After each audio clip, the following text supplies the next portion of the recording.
Ça va être le début du journal.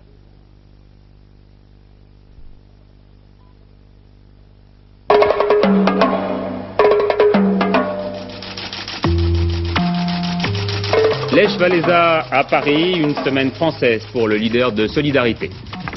Washington, la Chambre des représentants refuse la vente d'avions Hawks à l'Arabie Saoudite. Michel Rocard présente le plan intérimaire de 2 ans. Enfin, football, la France a perdu, mais tout n'est pas fini. Mesdames, Messieurs, bonsoir. C'est donc une organisation et non pas un homme qui a reçu aujourd'hui le prix Nobel de la paix, le plus prestigieux sans doute de tous les Nobel. Ce fut le cas dans le passé récent d'Amnesty International, de l'Organisation internationale du travail et de la Croix-Rouge internationale, qu'il a même reçu 3 fois. Dans le cadre du Haut Commissariat aux réfugiés des Nations Unies, c'est d'ailleurs la 2e fois. Le HCR avait déjà reçu le prix en 1954, peu de temps après sa création. Voilà en effet 30 ans que le Haut Commissariat ne cesse de prodiguer des efforts partout dans le monde dès qu'un problème politique ou dès qu'une catastrophe entraîne des déplacements de population. Il y a aujourd'hui plus de 15 millions de réfugiés dans le monde. Philippe Gassot. L'attribution du prix Nobel au Haut Commissariat pour les réfugiés permet de leur dire « Le monde ne vous a pas oublié ». Le HCR pourrait-on dire, ce sont les Nations Unies de la misère auxquelles participent financièrement 80 gouvernements ainsi que des organisations charitables indépendantes. Le Haut Commissariat parvient à réunir un budget de 500 millions de dollars destiné à venir en aide à plus de 10 millions de réfugiés. Son but est de faire appliquer la convention adoptée en 1951, à l'époque de sa création, au moment où l'organisation avait à résoudre en Europe le problème que posait l'afflux de réfugiés fuyant les pays de l'Est. Le haut-commissaire visite en ce moment le camp de réfugiés. La Convention stipule que les réfugiés et les personnes déplacées ont droit à une protection et à une assistance à caractère strictement humanitaire et apolitique, qu'ils ont droit au travail, à l'éducation, à la justice, à la sécurité sociale, à la possibilité de voyager et, ce qui est le plus important, le droit de retourner dans leur pays si c'est possible, mais en aucun cas contre leur gré. Un programme qui est rarement appliqué à la lettre en raison des difficultés politiques rencontrées un peu partout. Le HCR développe en ce moment une action en Amérique centrale. En Asie du Sud-Est, un plan de rapatriement des Cambodgiens est lancé depuis 1 an. Cette année, un effort particulier est fait pour venir en aide aux 1 700 000 Afghans qui ont trouvé refuge au Pakistan. Le second prix Nobel du HCR couronne le 30e anniversaire de l'organisation. Bien, le haut-commissaire, justement, aux Nations Unies pour les réfugiés se trouve en principe en direct avec nous de Genève. Monsieur Paul Hartling, félicitations tout d'abord pour votre prix. Est-ce que c'est un prix qui va davantage aux réfugiés qu'à vous? Is it a prize for you or for the refugees? C'est un prix pour les réfugiés, certainement. C'est un prix également pour le Haut Commissariat, ce qui signifie que c'est un encouragement pour tous ceux qui travaillent pour les réfugiés. Et il n'y a pas que nous. Il y a énormément d'organisations volontaires qui travaillent également pour les réfugiés. Et c'est un prix qui également est un encouragement aux réfugiés. Alors vous savez, Monsieur Hartling, que nous sommes très sensibles à Antenne 2, à tout ce qui concerne les problèmes des droits de l'homme et des réfugiés dans le monde, un petit peu partout.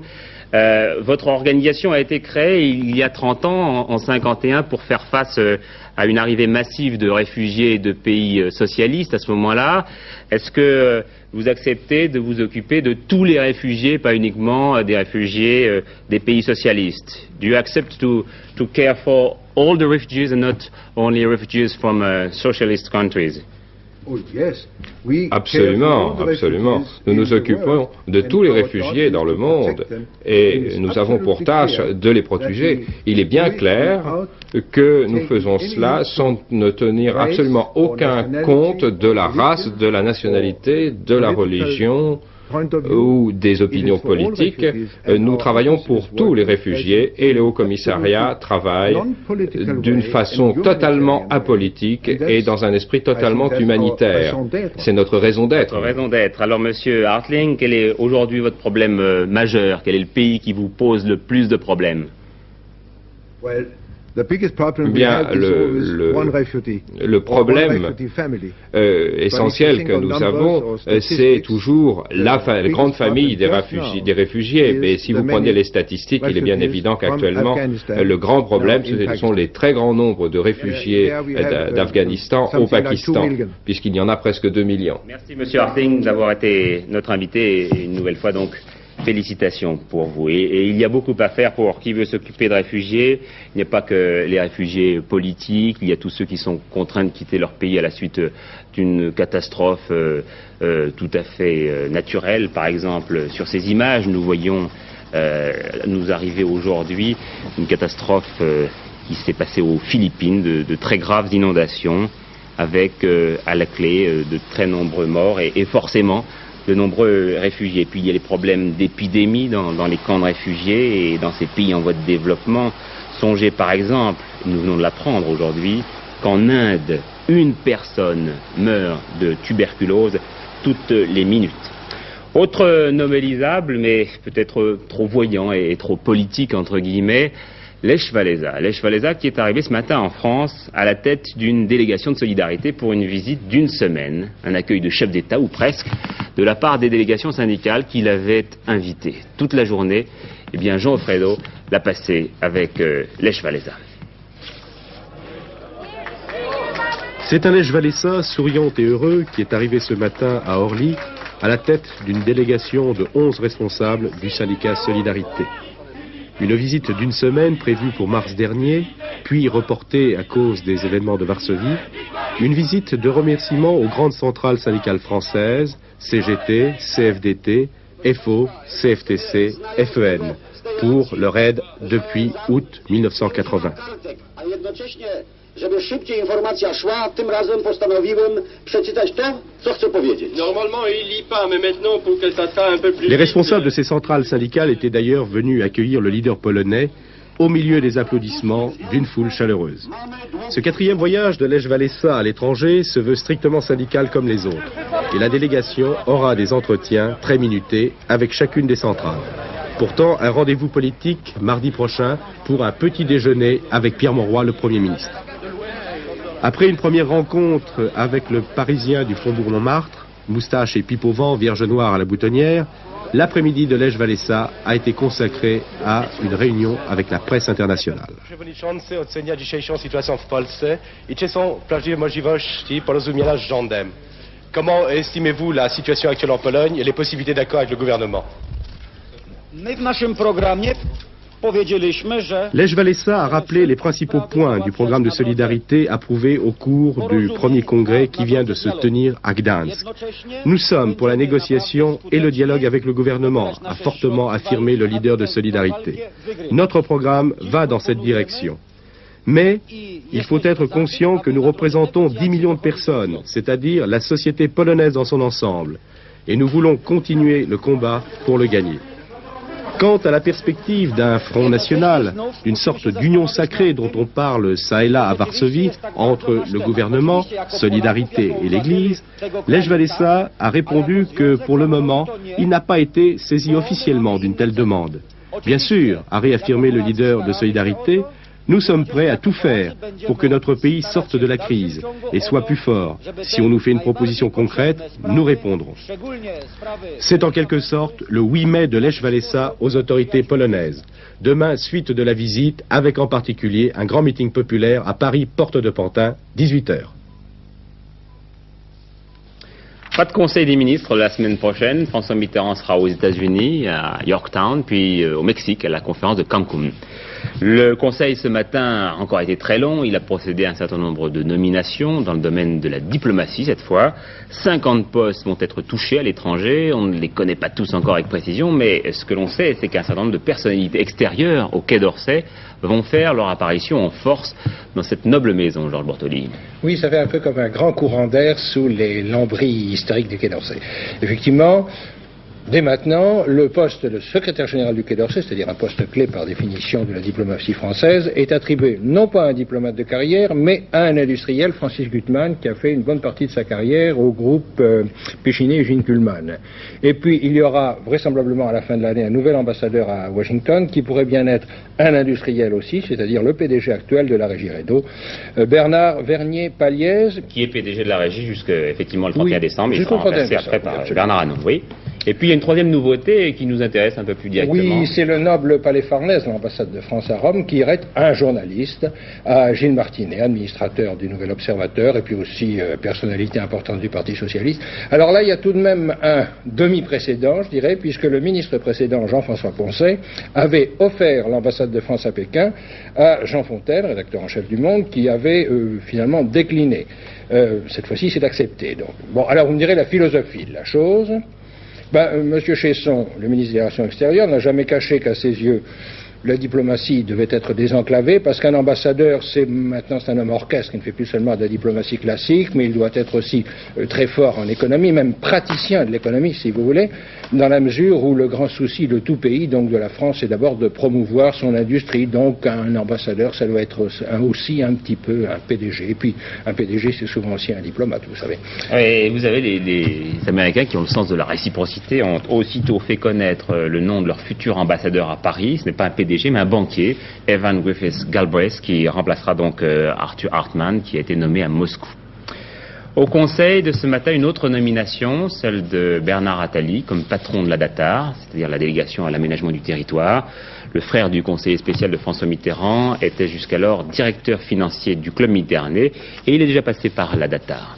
Il sera placé sous l'autorité de Michel Rocard, ministre d'État chargé de ce secteur, qui a présenté en Conseil une communication sur le futur plan intérimaire de 2 ans. Il n'est pas encore rendu public, mais on sait qu'il s'est fixé un certain nombre d'objectifs chiffrés. 4 à 500 000 créations d'emplois en 2 ans, et puis la semaine de 35 heures pour 85. Une priorité, de toute façon, pour Michel Rocard, la lutte contre le chômage. Ce n'est pas un vrai plan au sens que des socialistes, des hommes de gauche donnent à ce terme. Mais pourtant déjà, il traduit la volonté gouvernementale de donner à notre pays la chance d'avoir un développement de son économie de 3% l'an pendant les 2 années qui viennent, et grâce à cela de stabiliser le chômage à son niveau en 82 et de commencer à le faire diminuer dès 83. Ce qui n'est pas un mince objectif compte tenu de la lourdeur des tendances qui provoquaient le chômage en France. Compte tenu de ces objectifs, est-ce que ce plan a une valeur d'engagement? La solidité du plan intérimaire, c'est l'engagement collectif du gouvernement que d'en appliquer les orientations principales, absolument. Si vous aviez un qualificatif à donner à ce plan, qu'est-ce que ça serait? Il est d'une prudente audace. Et je crois que le gouvernement a fait, pour faire face aux défis multiples qui caractérisent les années 82 et 83, un ensemble de choix difficiles qui sont raisonnables en ce qu'ils dépendent les uns des autres.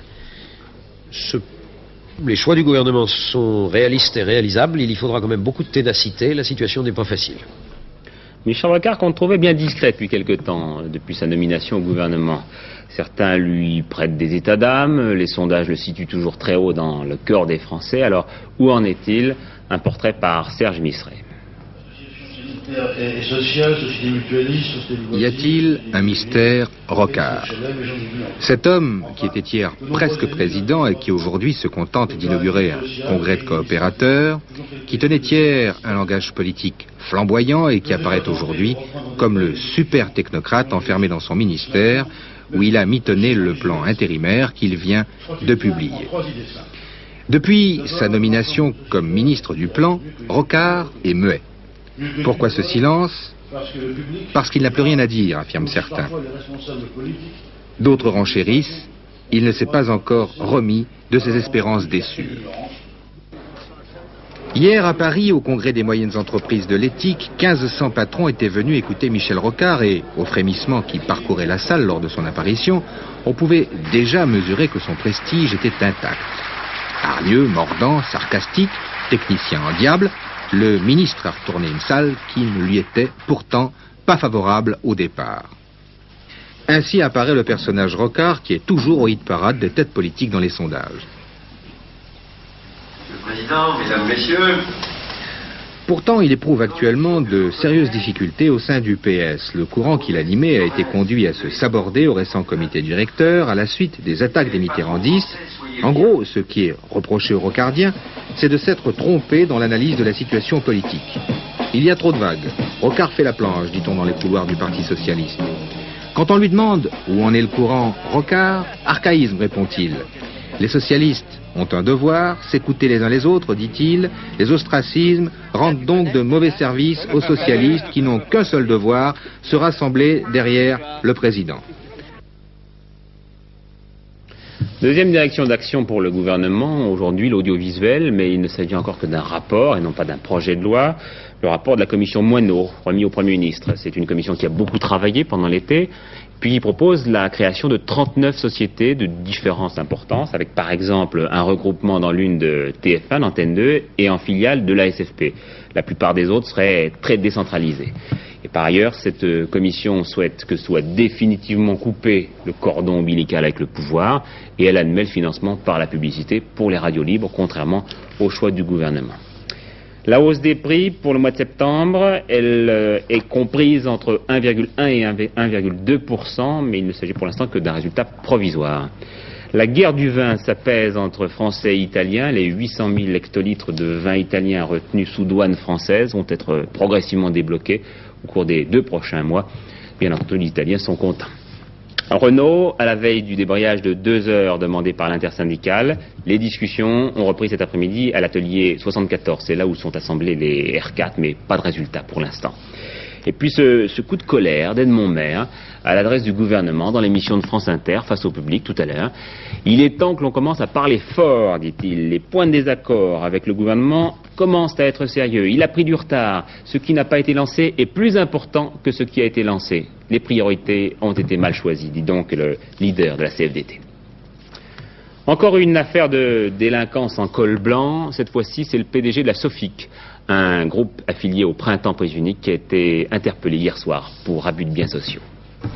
Hier soir, au moment où il rentrait dans sa propriété de Seine-et-Marne, Roger Flamand, 54 ans, est interpellé par les policiers. Il est soupçonné d'avoir minoré le chiffre d'affaires des 3 magasins Prise Unique qu'il possède à Paris. Une escroquerie qui porterait sur plus d'1 286 000 francs. Cet argent était détourné par le biais de caisses fantômes, c'est-à-dire celles des étalages de fleurs et de glace à l'extérieur des 3 Prise Unique. Le produit de ces ventes semble ne jamais être apparu dans la comptabilité des magasins. Roger Flamand est actuellement entendu par les policiers, ainsi que Roger Polier, le directeur général de ces mêmes magasins. Déjà, au mois de juin dernier, une autre affaire de minoration de recettes entraînait l'arrestation d'un PDG de grand magasin. Pour leur défense, les 2 responsables des magasins expliquent qu'ils ne cherchaient pas à tirer bénéfice, mais à payer des racketteurs. Un argument peu convaincant selon les enquêteurs du fisc, qui entendent poursuivre leur lutte contre la fraude dans la comptabilité des grandes surfaces, avec 2 objectifs avoués: récupérer 500 millions de francs par an et réformer les circuits de la grande distribution. Voilà, et puis pour assurer la transition entre l'actualité française et internationale, cet incident tout à l'heure à l'Assemblée, au moment des questions écrites, des questions orales d'actualité, c'est le RPR Jacques Baumel qui s'en est pris au ministre Claude Cheysson, qui hier soir sur Europe 1 avait dit que la disparition d'Anwar el-Sadat levait un obstacle au rapprochement interarabe. Alors écoutez les échanges, disons, assez vifs entre les 2 hommes. C'est vous qui avez cru devoir comparer l'OLP à la France libre et M. Arafat au général de Gaulle. C'est vous qui avez cru parler au nom de la France socialiste. Monsieur le ministre, quand vous vous présentez comme un ministre des Relations extérieures socialiste, savez-vous que vous diminuez de moitié votre autorité et que vous êtes un demi-ministre, que vous ne représentez que la moitié de la population française? La mort du président Sadat est un drame affreux, dont nous sommes incapables aujourd'hui encore de mesurer les exactes conséquences. Parce que cet homme avait une stature exceptionnelle, que vous auriez pu honorer mieux quand vous étiez au gouvernement. Oui, je le dis! Si, comme nous le souhaitons tous, et comme nous, Français, sommes prêts à y contribuer, le processus de Camp David se poursuit, l'Égypte se consolide, alors les signes sont nombreux et c'est cela que j'ai dit l'autre soir, d'un rapprochement entre tous les Arabes. Et depuis 48 heures, vous pouvez rire, depuis 48 heures, de nombreux côtés sont venus des confirmations du rapprochement entre les Arabes, Égyptiens et autres pays de la région. C'est ce que nous souhaitons parce que nous sommes intéressés à la paix.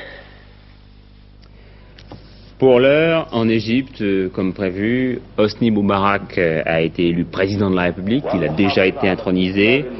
99% des voix au référendum, il faut dire qu'il n'y avait guère d'alternative.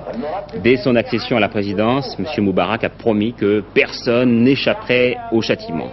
Par ailleurs, on a appris dans l'après-midi que les États-Unis avaient décidé d'envoyer immédiatement en Égypte 2 avions radars AWACS comme ceux-ci, en Égypte donc, pour permettre au Caire d'aider à ses capacités défensives. Je cite le communiqué de Washington. Les mêmes AWACS que Ronald Reagan voulait vendre en Arabie Saoudite, mais il y a une demi-heure, la Chambre des représentants a rejeté ce projet. Il semble que le Sénat fera de même. Alors, s'il en est ainsi, Washington doit renoncer à son projet. Alain Cancès.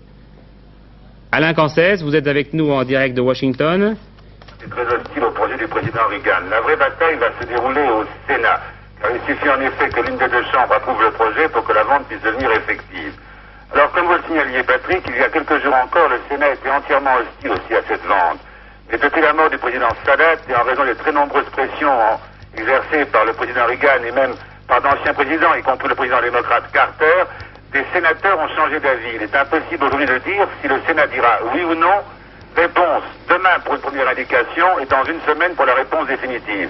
C'est un vote important parce que le président Reagan tient beaucoup à son projet. On ne sait vraiment pas ce que le Sénat va faire et c'est une des grandes discussions politiques qui a lieu actuellement à Washington. Oui, l'Arabie Saoudite dont on parle beaucoup en ce moment avec la mise en vedette du prince Fahd qui a proposé un plan de paix pour le Proche-Orient. Très nombreux sont les partenaires à le soutenir. Dernier accord en date, et pas l'un des moindres, celui de Yasser Arafat, Bernard Benyamin. Oui, je crois que pour bien saisir l'importance des déclarations de Yasser Arafat, il faut expliquer ce qu'est ce plan auparavant. Alors en gros, disons qu'il comporte 7 points, dont les plus importants sont les suivants. Retrait d'Israël de tous les territoires occupés en 1967, y compris la partie arabe de Jérusalem, création d'un État palestinien avec Jérusalem comme capitale, et surtout reconnaissance du droit de tous les États de la région à vivre en paix. Cela veut dire le droit pour tout le monde, et y compris pour Israël, surtout pour Israël, à exister. C'est cela qui est important dans la bouche de Yasser Arafat, dans sa déclaration faite aujourd'hui à Tokyo. Et c'est sans aucun doute, je crois, la première fois qu'un dirigeant palestinien reconnaît ce droit à Israël, le leader de l'OLP ajoutant même c'est Israël qui ne nous reconnaît pas, nous reconnaissons la coexistence avec Israël. Bref, on a l'impression, après cette déclaration de Yasser Arafat, qui vient après celle de François Mitterrand, de certains travaillistes israéliens, des ministres des Affaires étrangères de la Communauté économique européenne, qui se sont tous prononcés en faveur de ce plan, on a l'impression que la machine est en marche, que la dynamique de la paix va enfin jouer. Reste tout de même une condition, et ce n'est pas la moindre, arracher du gouvernement israélien sa participation à de telles négociations qui s'ouvriraient sur la base du plan Fahd. Mais dans la mesure où le chef de l'OLP vient implicitement aujourd'hui de reconnaître le droit à l'existence de l'État d'Israël, il va sans doute devenir très difficile pour M. Begin de rester sur son refus de s'asseoir à la même table que des Palestiniens. Maroc, les députés socialistes placés en résidence surveillée ont-ils fait savoir ce matin. Par ailleurs, les autorités font état d'une bataille d'une extrême gravité dans le Sahara occidental. Le Polisario a lancé une attaque sur la petite ville de Gueldat Zemmour et le roi Hassan II s'estime dégager tout accord pour mener la contre-offensive. Avec Michel Meyer maintenant, l'état de santé du chancelier Schmitt au lendemain de son opération cardiaque. S'il est vrai que toute maladie est d'ordre psychosomatique, eh bien, l'on peut considérer que les ennuis cardiaques de Helmut Schmitt n'ont pas que des causes organiques, elles ont également des causes politiques. En effet, le mouvement pacifiste, un certain nombre de problèmes jusqu'à l'intérieur de son propre parti, où le chancelier a pris, durant ces dernières semaines, de sérieux coups politiques, expliquent éventuellement cette maladie, explique cette faiblesse cardiaque du chancelier et la nécessité d'implantation d'un régulateur cardiaque. Cette maladie, bien entendu, n'arrange rien rien. La vie politique de Bonn est maintenant au ralenti, et cela pour 1 semaine, 2 semaines. On peut déjà dès maintenant dire que le chancelier ne sera pas présent au rendez-vous de Cancun lors du sommet Nord-Sud, sommet politique important auquel il tenait. Et l'on peut considérer que malgré ce que disent les médecins, après son séjour à l'hôpital, Helmut Schmidt ne sera pas en mesure de travailler comme il travaillait avant, c'est-à-dire de s'offrir des journées meurtrières de quelques 16 heures de travail. Alors on peut considérer que les rumeurs qui couraient sur le fait que Helmut Schmidt, pour des raisons politiques, n'arriverait pas à la fin de son mandat en 1984, eh bien ces rumeurs ne vont pas se taire à Bonn, tout au contraire. Et puis toujours à l'étranger, mais à la limite du fait divers, ces images étonnantes de montres passées au rouleau compresseur à la douane de Los Angeles, et pas n'importe quel montre, des quartiers. En fait, disons-le, des fausses quartiers, et c'est bien la raison pour laquelle la société française a exigé la destruction de ces 4000 montres. Vous allez voir dans quelles conditions, c'est assez impressionnant. Pas de quartier pour les contrefaçons, devaient sans doute se dire les conducteurs de ce bulldozer. L'épisode s'est passé hier à Los Angeles. 4000 montres ont ainsi été réduites en bouillie jusqu'au plus petit dernier ressort. Il s'agit de copies des montres Cartier saisies à la frontière mexicaine en 1978. 300 000 contrefaçons sont ainsi fabriquées chaque année, et si cet épisode met fin aux agissements de la filière mexicaine, les autres filières demeurent.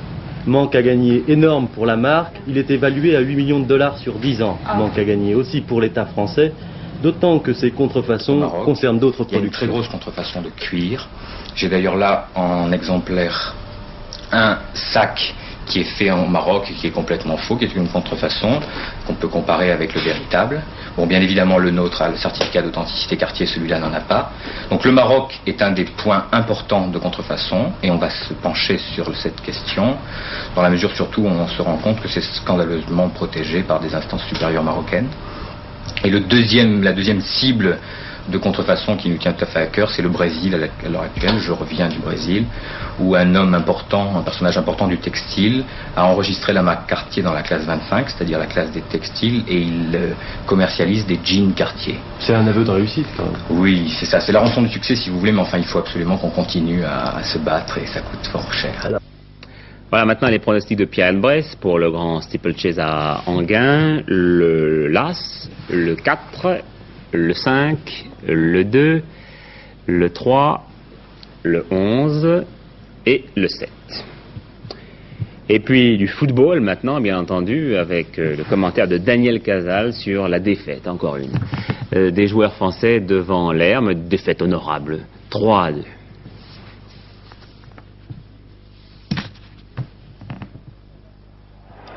Pas de round d'observation cet après-midi à Dublin. Dès la 5e minute, sur cette échappée de Robinson, les Irlandais marquent. Mahut et Stapleton se précipitent, et c'est malheureusement Mahut qui marque contre son temps. 1-0. La réaction française, cependant, ne se fait pas attendre. Girard, Couriol, Bellone, première sélection, premier tir, premier but de Bellone, 19 ans. Un partout. Sur leur lancée, les Français jouent bien et se créent 2 occasions. 11e minute, regardez Bossis. Il efface 2 adversaires et son tir est arrêté en 2 temps par McDonald. 20e minute, Platini. Larios, qui s'engage vers la gauche, prend la défense à contre-pied en redonnant à droite sur Platini, dont le tir passe de très peu à côté. Dès lors, le feu d'artifice des Français est terminé, les Irlandais prennent le match en main. 23e minute, après un corner de Brady, Lawrenson récupère à gauche, centre, O'Neary tout seul remet dans le paquet, Stapleton donne l'avantage à l'Irlande, 2-1. Dans la minute qui suit, Whelan s'échappe, s'enfonce dans la défense française comme dans du beurre, mais son tir heurte la transversale. Un quart d'heure plus tard, Janvion va commettre une de ces erreurs qui marquent la vie d'un footballeur. Il veut donner en retrait. Regardez. Vers Mahut et Lopez, qui s'écartent du but français. La voie est libre pour Robinson. 3-1 pour l'Irlande. En deuxième mi-temps, les Irlandais vivent sur leur avance devant des Français incapables de s'organiser. Pourtant, à 7 minutes de la fin, les Français réduisent la marque. Janvion pour Six, qui a remplacé Bellone. Six à nouveau pour Janvion. Janvion va centrer. Balle dégagée par Houghton, repoussée, Platini reprend, 3-2 pour l'Irlande. À la dernière minute de jeu, sur centre de Janvion et reprise de Couriol. Reprise de Couriol. Six à la balle d'égalisation au bout du pied, mais McDonagh conserve la victoire pour l'Irlande. Une victoire tout à fait méritée. Pour la France, rien n'est perdu. Il faudra battre les Pays-Bas et Chypre à Paris pour aller en Espagne. Mais cet après-midi, la France a déçu. Ce ne sont pas les téléspectateurs qui se passaient dans un grand magasin parisien qui nous contrediront. On a une équipe qui n'a aucune organisation. Il y a de bons éléments, mais physique ne suffit pas. Il n'y a aucune construction. Ils s'en sortent bien, ils auraient pu perdre plus. Et puis 3 erreurs de défense comme celle qu'il y a eu, grossière à haut niveau là, ça ne pardonne pas.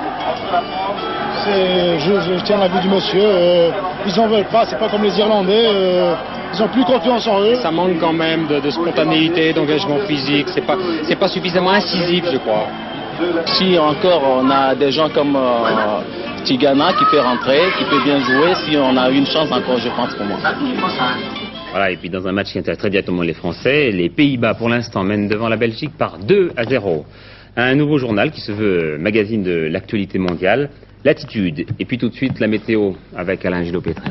Une mauvaise nouvelle parce que demain il y aura du mauvais temps persistant sur tout le pays avec encore beaucoup de nuages et des pluies intermittentes. Les extrêmes de 13 heures relevés par la météo nationale aujourd'hui, le minimum c'est 8 degrés à Dijon et vous voyez la différence, 24 degrés à Perpignan, les températures étaient contrastées à 13 heures. Pour demain c'est assez simple, la carte est très claire, beaucoup de nuages partout avec un temps très humide, encore des averses intermittentes, tout de même un petit peu d'éclaircies près de la Méditerranée, je l'espère, un petit peu d'éclaircies aussi progressivement par le nord-ouest avec du vent de nord-nord-ouest assez froid. Cette amélioration se produira surtout après demain. La prévision de température pour demain maintenant, région par région, le matin de 6 à 15 degrés et l'après-midi de 12 à 21 degrés. Oui, voilà. Enfin notre éphéméride pour demain, jeudi 15 octobre, le soleil se lèvera à 7h12, il se couchera à 18h tout rond. Ce sera la fête de Sainte Thérèse d'Avila, c'est pas celle de Lisieux.